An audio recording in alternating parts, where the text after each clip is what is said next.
Hi, my name is Ashley, and I'm here with Brendan Craven to go through our service learning project overview.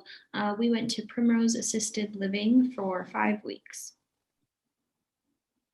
So our original preparation and plan was to implement activities developed by the facility with a limited number of participants that we acquired on a volunteer basis. Ashley and I each worked with one individual each. As Ashley said, we went for 5 weeks.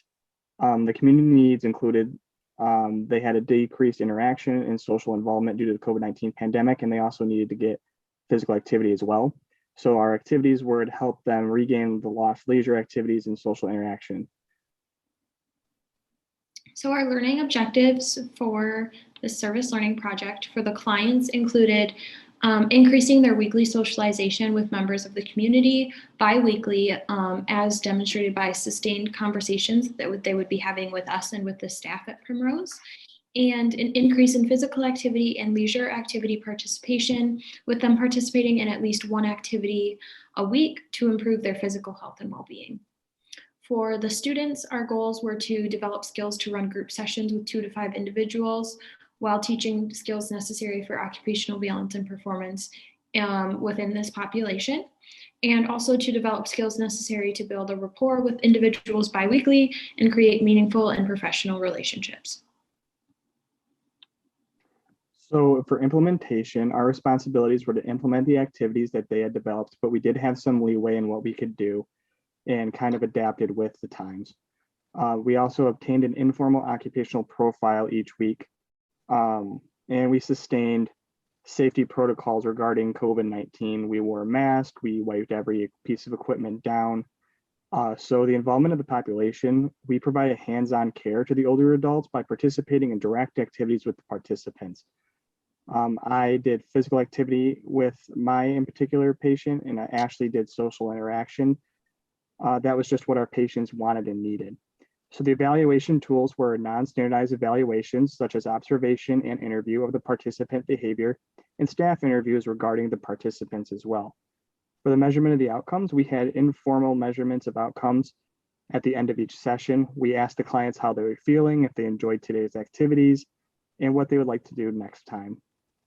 To measure objectives, the staff informally asked how they would feel, how the participants feel if they enjoyed the task and if they feel that we met the objectives. And the staff was really good about giving us feedback about whether we were improving the lives of our patients. And we did get some very positive feedback that Ashley is about to talk about now. So in our outcomes, the evaluation findings, again, we only did non-standardized assessments such as observation. The clients seemed to like the social aspects of the activities that we did, as well as getting out of their ward of the facility to engage in physical activity. We were also able to observe differences in their physical activity tolerance and mental engagement in social activities after we had completed our sessions with them. Some impacts that this had on the population included the well-being and engagement of the clients seemed to improve after a decrease in the previous 12 months due to the pandemic and the isolation. This really helped to engage them again after that deprivation. Some benefits included it gave us more knowledge on memory care and the interprofessional approach that's taken in memory care wings. It also taught us how to really think on the fly and use what we had readily available to us to achieve objectives for the day. Brendan had a great example of this.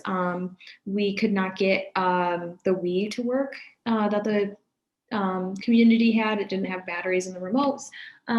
So instead he set up a bowling game using the dumbbells that were in the gym and throwing a big like exercise ball at the dumbbells and playing an adapted version of bowling. Some lessons learned included that everything that is planned may not go according to that plan, so it's important to be able to adapt, and that it is important to know what the client wants and needs and to take that into consideration for the activities planned.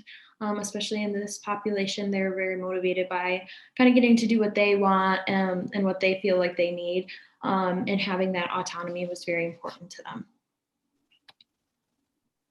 And here's the documentation we have. It's our time logs that showed that we did go. We basically, like as we said, we participated in hygiene tasks our first week, but then after that, we had our own individual client that we worked with and had some different experiences and also some similar experiences. And that concludes our presentation on our SLP. We hope you enjoyed it. We had a great time and we want to thank Primrose. Thank you.